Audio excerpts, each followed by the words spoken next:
ठीक है, तो स्टूल है उसके अंदर जो वाटर कंटेंट उसको क्या करेगी, स्टूल वाटर कंटेंट को इंक्रीज करेगी। ठीक है, अगर स्टूल के अंदर वाटर कंटेंट इंक्रीज हो जाएगा ना तो उसके कारण क्या होगा, जो स्टूल है वो सॉफ्ट हो जाएगा। अब अगर किसी पर्सन ने अगर ज्यादा स्टूल सॉफ्टनर यूज कर ली तो उसको क्या कॉज हो जाएगा, डायरिया कॉज हो जाएगा। अब आती है लेक्सेटिव। लेक्सेटिव जो ड्रग होती है वो अपन कहां यूज करते हैं, लेक्सेटिव अपन जो ड्रग है वो अपन यूज करते हैं कॉन्स्टिपेशन के अंदर। किसके अंदर, कॉन्स्टिपेशन के अंदर अपन इसको यूज करते हैं। बेसिकली जो कॉन्स्टिपेशन है वो क्या होगा, वो डायरिया का अपोजिट होता है। उसके अंदर क्या होता है, जो वेस्ट प्रोडक्ट है वो बॉडी से बाहर नहीं निकल पाता, इसको निकालने के लिए अपन कौन से कर देते हैं, लेक्सेटिव्स। ठीक है, अब आती है अपने पास के अंदर सबसे important antibiotic drug.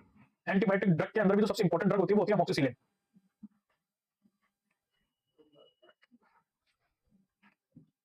Amoxicillin drug, जो अमोक्सिसिलिन ड्रग होती है ना, उसका जो साइड इफेक्ट होता है वो साइड इफेक्ट क्या होता है, डायरिया। ठीक है, तो एंटीबायोटिक के अंदर सबसे ज्यादा अमोक्सिसिलिन, अगर किसी पर्सन के लॉन्ग टर्म एंटीबायोटिक चल रहा है अगर अमोक्सिसिलिन चल रही है तो हाईली चांसेस उसको क्या कॉज हो जाएगा, डायरिया कॉज हो जाएगा। साथ में आते हैं सर्टेन मेटाबॉलिक डिसऑर्डर और एंडोक्राइन डिसऑर्डर। मतलब कि क्या होगा, किसी पर्सन ने ओवर डाइट कर ली, ओवर डाइट हो गई, जिसके कारण क्या होगा, उसको इनडाइजेशन कॉज हो जाएगा। ठीक है, ओवर डाइट कर ली, ओवर डाइजेशन क्या कॉज कर देगा, इनडाइजेशन। ठीक है, उसको क्या कॉज हो जाएगा, इनडाइजेशन कॉज हो जाएगा। मतलब उसने ओवर फूड खा लिया जिसके कारण उसको पचा ही नहीं खाना, और खाना नहीं पचेगा तो बॉडी उसको क्या करेगी, बाहर निकालेगी, हो सकता है वो डायरिया के अंदर कन्वर्ट हो जाए। तो ये सर्टेन अपने पास के अंदर कॉजेस थे जो क्या कॉज करवाते हैं, डायरिया कॉज करवाते हैं।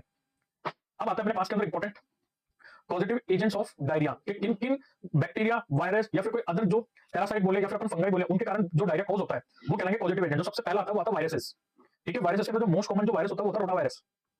ठीक है, इसलिए अपन बच्चों के अंदर रोटा वायरस की वैक्सीन भी लगाते हैं। फिर आता है एडिनो वायरस, फिर आता है कैल्की वायरस, कोरोना वायरस और एंटेरो वायरस। ये सर्टेन वायरस होते हैं जिनके कारण क्या कॉज होता है, डायरिया कॉज होता है। अब अपन बात करते हैं बैक्टीरिया। जैसे वायरस डायरिया कॉज करा देते हैं, ऐसे क्या है, बैक्टीरिया भी डायरिया कॉज कराते हैं। तो सबसे पहला जो आता है वो आता है ई कोलाई। ई कोलाई बहुत ही कॉमन है और जो मोस्ट कॉमन यूटीआई होता है वो भी किसके कारण होता है, ई कोलाई के कारण ही होता है। फिर आता है विब्रियो कोलेरा। विब्रियो कोलेरा पानी से होगा, सीजेला, कैम्फाइलोबैक्टर और साल्मोनेला। ये सारे जो होते हैं क्या होता है, बैक्टीरिया होते हैं जो क्या कॉज कराते हैं, पेशेंट के अंदर डायरिया कॉज कराते हैं। अदर की बात करें जैसे क्या आता है पैरासाइटोलॉजी।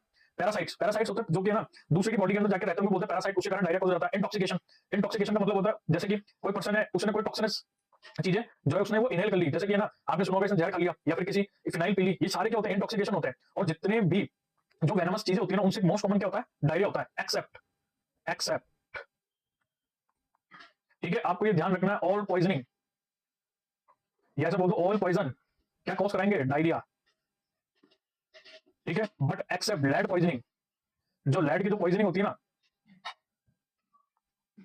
जो लेड पॉइजनिंग होती है वो क्या कॉज कराती है, वो कॉन्स्टिपेशन कॉज कराती है।